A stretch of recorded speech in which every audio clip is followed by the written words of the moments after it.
Assalamualaikum warahmatullahi wabarakatuh. Selamat siang kepada Ibu Meguna Eliastuti MPD, selaku dosen pengampu mata kuliah Sejarah Sastra, dan kepada teman-teman sekalian, perkenalkan, nama saya Adi Santoso, selaku moderator dan pemateri pada kelompok 6, yang beranggotakan Salma Alaida Safa, saya sendiri, dan ada Kaila Alifa. Kami di sini dari kelompok 6 akan mempresentasikan materi tentang ciri-ciri sastra Indonesia klasik, jenis-jenis karya sastra di Indonesia, karakteristik karya sastra angkatan Balai Pustaka, sejarah Pujangga Baru, tokoh-tokoh pada angkatan Pujangga Baru, sumbangan periode angkatan Pujangga Baru, cerpen-cerpen pada angkatan Pujangga Baru, dan yang terakhir ada gelanggang seniman merdeka. Untuk pemateri pertama, Salma Alaida Safa, dipersilakan. Assalamualaikum warahmatullahi wabarakatuh. Saya Salma Alaida Safa akan membacakan materi pembahasan pertama, yaitu ciri-ciri sastra Indonesia klasik. Yang pertama ada anonim. Sebagian besar karya sastra melalui klasik yang berkembang di tengah masyarakat ini tidak diketahui nama penciptanya. Lalu yang kedua ada pralogis. Cerita-cerita yang termasuk dalam sastra melalui klasik ini banyak diwarnai oleh hal-hal gaib dan tidak masuk akal. Lalu yang ketiga menggunakan bahasa melalui klasik. Karya-karya sastra melalui klasik banyak menggunakan bahasa melalui klasik, contohnya seperti Konon, Alkisah, Sahihul Hikayat, dan lain-lain. Lalu yang keempat, istana sentris. Kejadian atau peristiwa yang diceritakan dalam karya sastra melalui klasik sebagian besar tentang kehidupan di istana. Lalu yang kelima, berkembang secara lisan. Karya-karya sastra melalui klasik ini disebarluaskan secara lisan atau dari mulut ke mulut. Lalu selanjutnya ada jenis-jenis karya sastra di Indonesia. Yang pertama ada puisi. Puisi merupakan sebuah jenis sastra yang dapat digambarkan dengan suatu diksi atau kata pilihan dan telah ditandai oleh diskusi yang padat tapi indah. Biasanya puisi dapat mendorong kecenderungan seseorang untuk meningkatkan dalam kesadaran dengan melalui bahasa yang mempunyai ritme dan makna yang khusus. Selanjutnya ada prosa atau fiksi. Adalah suatu bentuk seni sastra yang digambarkan dengan melalui penggunaan bahasa yang bebas dan tidak terikat oleh ritme, sajak, diksi, solidaritas, atau aturan dan pedoman sastra lainnya. Lalu selanjutnya ada novel.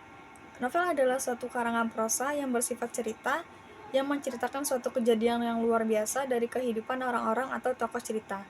Dikatakan kejadian yang luar biasa karena dari kejadian ini lahirlah suatu konflik atau suatu pertikaian yang mengalihkan jurusan nasib para tokoh. Lalu selanjutnya ada roman. Istilah roman berasal dari genre romance dari abad pertengahan yang merupakan cerita panjang tentang kepahlawanan dan percintaan. Istilah roman berkembang di Jerman, Belanda, Prancis, dan bagian-bagian Eropa daratan lainnya. Lalu ada cerita pendek. Adalah suatu karangan prosa yang berisi cerita sebuah peristiwa kehidupan manusia, pelaku atau tokoh dalam cerita tersebut. Yang terakhir ada drama. Merupakan sebuah bentuk dalam sastra yang dijelaskan dalam bahasa yang bebas dan panjang dan disajikan dalam dialog atau monolog. Drama memiliki dua makna, yakni drama dalam bentuk drama atau naskah yang telah dipentaskan. Terdapat beberapa macam dalam drama, yaitu ada komedi, adalah sebuah cerita yang mengandung humor dan lelucon yang dapat menghibur para penonton. Lalu ada opera atau musikal. Adalah sebuah drama yang diiringi musik untuk pelengkap pertunjukan seni tersebut. Lalu ada tragedi komedi. Adalah sebuah cerita yang berganti-ganti antara kesulitan dan lucu atau humor. Lalu yang terakhir ada tragedi. Adalah sebuah cerita yang telah mengandung kesulitan atau kesusahan untuk karakter tersebut. Selanjutnya adalah karakteristik karya sastra angkatan Balai Pustaka. Ciri-ciri yang cukup mencolok di antara karya sastra lainnya, di antaranya adalah yang pertama, karya sastra angkatan Balai Pustaka ini pada umumnya hanya berceritakan mengenai kejadian-kejadian yang berkaitan dengan kehidupan masyarakat sehari-hari. Lalu kedua, karya-karya pada angkatan Balai Pustaka juga tidak berbicara mengenai politik, kemiskinan, dan nilai-nilai sekularisasi. Lalu yang ketiga, para penulisnya lebih bersifat kompromistis terhadap keadaan politik pada masa itu. Pengarang berusaha untuk bersikap ramah dan baik terhadap pemerintah kolonial agar karya-karya yang mereka hasilkan dapat diterbitkan. Adapun aturan-aturan tersebut adalah sebagai berikut. Yang pertama, netral dari visi dan misi yang berkaitan dengan ajaran agama. Lalu kedua, netral dari visi dan misi yang berkaitan dengan propaganda politik. Lalu yang ketiga, karya yang akan diterbitkan adalah karya yang memiliki nilai mendidik. Ada juga ciri-ciri karya sastra prosa angkatan Balai Pustaka, yaitu pertama menggambarkan persoalan adat dan kawin paksa termasuk permaduan, yang kedua bersifat kedaerahan, yang ketiga tidak bercerita tentang kolonial Belanda, yang keempat kalimat-kalimatnya panjang dan masih banyak menggunakan perbandingan-perbandingan, pepatah, dan ungkapan-ungkapan klise. Lalu yang terakhir, kelima, corak lukisan adalah romantis sentimental.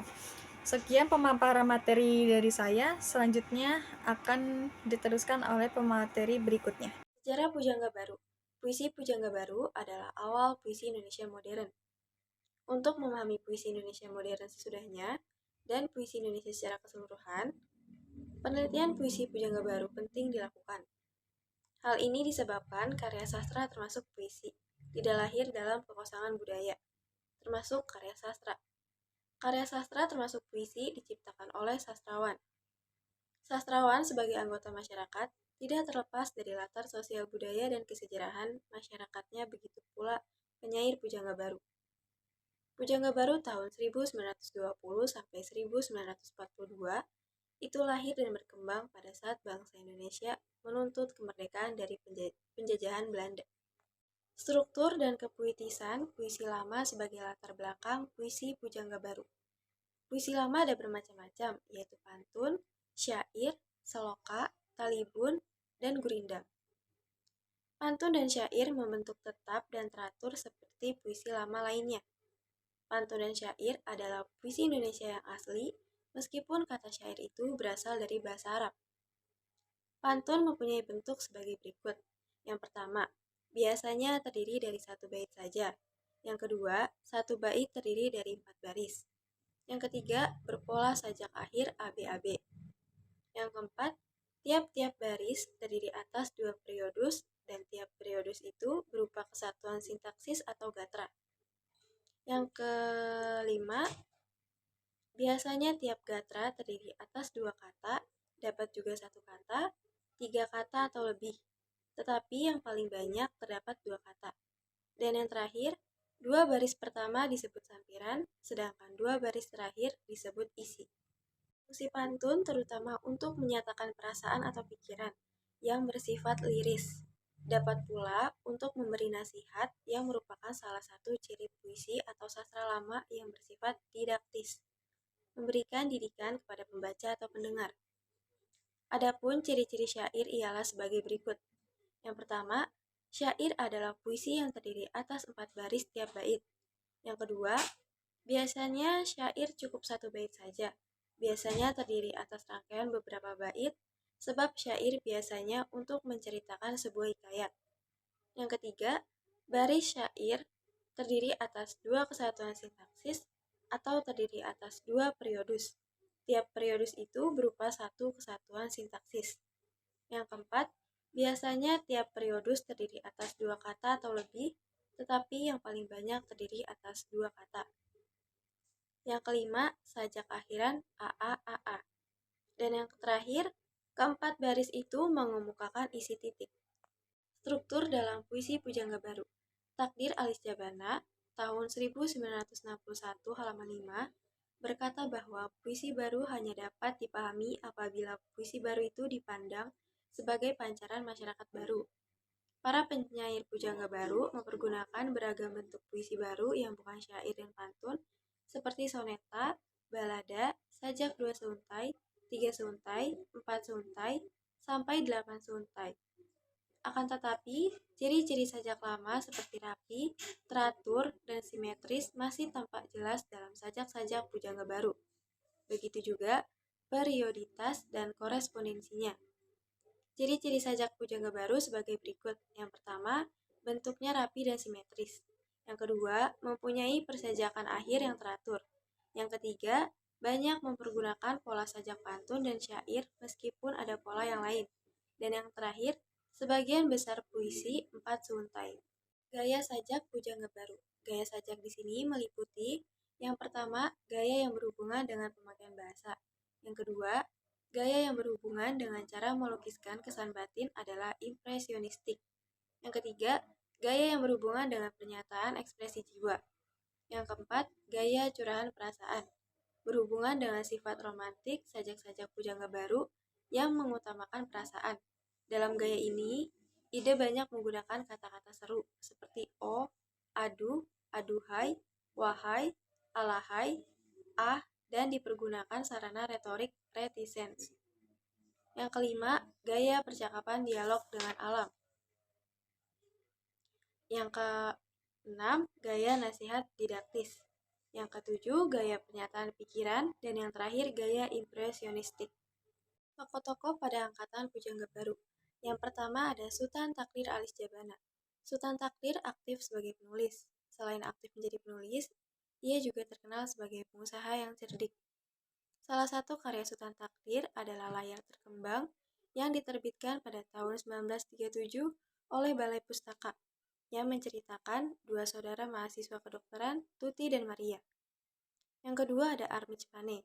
Dilahirkan di Muara Sipongi Tapanuli 18 Agustus tahun 1908. Buku Belenggu Armij Pane dengan Layar Terkembang, karangan Sultan Takdir Alis Jabana, dipandang sebagai puncak keberhasilan prosa pada zaman Pujangga Baru. Ketiga ada Amir Hamzah. Dilahirkan di Sumatera Timur pada tanggal 28 Februari pada tahun 1911. Amir Hamzah digelari Raja Penyair pada zaman Pujangga Baru, karena sajak-sajaknya indah dengan irama dan gaya bahasa yang halus dan merdu, yang penuh berisikan perasaan ketuhanan. Yang keempat ada Jan Engelbert Tatengkeng.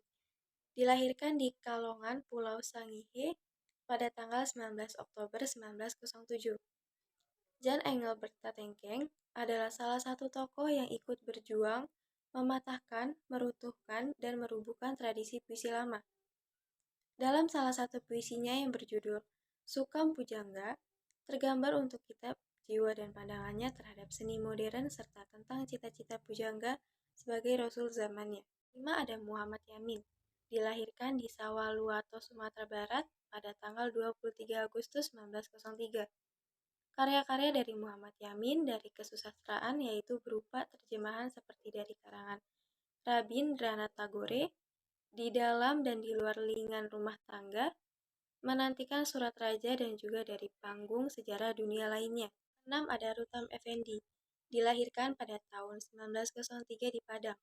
Di tahun 1925, ia menciptakan Percikan Permengan, kumpulan sajak-sajaknya yang besar artinya dalam menuju perkembangan puisi Indonesia modern. Dan yang terakhir ada Sanusi Pane. Dilahirkan di Muara Sipongi, Tapanuli pada tanggal 14 November 1905. Sebagai penyair dari tangan Sanusi Pane, terbentuk 3 buah karya dalam kumpulan sajaknya, yaitu Pancaran Cinta, Puspa Mega, Madah Kelana. Dari ketiga buah kumpulan puisi karya Sanusi Pane, kita dapat memperhatikan pertumbuhan jiwa penyair yang nyata, dan pada Madah Kelana dapat pula dilihat kematangannya. Baik, di sini saya Adi Santoso. Saya akan melanjutkan materinya yaitu tentang sumbangan periode angkatan Pujangga Baru. Sehubungan dengan penerbitan sastra dalam majalah Pujangga Baru, maka dapat dikemukakan beberapa sumbangan di bidang sastra sebagai berikut. Sumbangan terpenting adalah penyair-penyair Pujangga Baru yang telah mengadakan pembaruan di bidang puisi, baik dalam bentuk maupun isinya. Sumbangan kedua, karangan roman dalam bentuk novel. Sumbangan ketiga, karangan cerita pendek. Sumbangan keempat, munculnya kritik dan esai-esai kebudayaan. Sumbangan kelima, yang tidak kalah pentingnya, munculnya kritik dan esai tentang kesusastraan Indonesia. Sumbangan yang tidak boleh dilupakan, sastra dalam bentuk drama cukup banyak dihasilkan juga pengarang-pengarang muda. Lalu ada cerpen-cerpen pada angkatan Pujangga Baru. Yang pertama, penelitian tentang cerita pendek. Cerpen merupakan cerita pendek yang diambil intisarinya saja. Semua yang diceritakan sungguhlah perlu untuk dipahami perjalanan dan jiwa yang berlaku. Cerpen pun merupakan cerita yang menceritakan hal-hal yang menjuru dan berhubungan langsung dengan inti cerita, untuk memahami perjalanan jiwa dan kejadian yang berlaku. Cerpen juga merupakan suatu jenis sastra yang termasuk cerita rekaan yang memiliki unsur-unsur penting, seperti penokohan, alur, latar, dan tema. Semua unsur tersebut tidak dapat berdiri sendiri, karena alur pada setiap cerita, misalnya, hubungannya sangat erat dengan tokoh dan latar. Yang kedua, cerpen Pujangga Baru sebelum perang. Pujangga Baru beredar sekitar tahun 1933 sampai tahun 1942 dan sempat terhenti karena adanya penduduk Jepang di Indonesia. Pada tahun 1933 sampai 1934, majalah ini menggunakan subtitle majalah kesusastraan dan bahasa serta kebudayaan umum. Dengan ini, majalah yang awalnya lebih memusatkan perhatian kepada kebudayaan dan masyarakat umum. Pada saat dibentuknya, Angkatan Pujangga Baru pertama kali dipimpin oleh Sultan Takdir Alis Jahbana. Kemudian pada 26 Juni 1933 terbitlah sebuah majalah yang dinamakan Pujangga Baru yang terbit dalam jangka waktu sebulan sekali dan tersebar luas di kalangan sastrawan dan masyarakat terpelajar waktu itu. Yang ketiga, cerpen Pujangga Baru setelah perang. Pada tahun 1942, Pujangga Baru telah berhenti penerbitannya selama lebih kurang 7 tahun, akibatnya masuknya militer Jepang ke dalam bangsa Indonesia. Karena adanya perkembangan sosial politik yang cukup kondusif, majalah terbit kembali pada tahun 1948. Kesusastraan pada masa setelah perang pun mengalami perkembangan yang cukup pesat. Pujangga Baru setelah perang juga mengalami perkembangan dari jumlah maupun isinya, baik berupa sajak, drama, maupun cerpen. Jumlah sajak dalam Pujangga Baru pada masa sesudah perang memiliki 141 sajak dan memperlihatkan jumlah yang menurun apabila dibandingkan pada masa sebelum perang. Pada masa sesudah perang pun hanya ada satu drama yang diterbitkan, yaitu yang berjudul Kapten Staff pada tahun 1952, karya Al K. Hadi Meja. Dan yang keempat ada cerpen terjemahan. Pada masa sesudah perang terdapat dua macam cerpen, yaitu cerpen asli dan cerpen terjemahan. Yang dimaksud dengan cerpen asli ialah cerpen yang dikarang oleh pengarang Indonesia. Sedangkan cerpen terjemahan ialah cerpen yang dikarang oleh pengarang asing atau luar negeri dan diterjemahkan oleh pengarang Indonesia ke dalam bahasa Indonesia. Jumlah cerpen terjemahan yang dimuat oleh Pujangga Baru ada 5 cerpen, yaitu Banjir, Ya dan Tidak, Lumpur, Tukang Nujum Desa, dan yang terakhir Syafikan. Lalu yang terakhir ada materi tentang gelanggang seniman merdeka.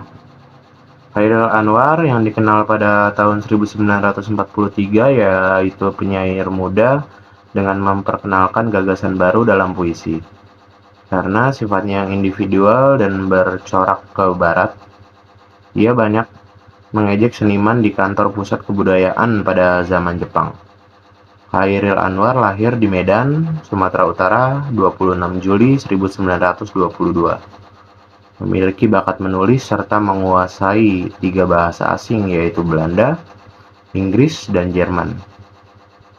3 kumpulan puisi Khairil Anwar yaitu Deru Campur Debu pada 1949, Kerikil Tajam dan Yang Terampas Putus pada tahun 1949, dan yang terakhir ada 3 Menguak Takdir pada tahun 1950.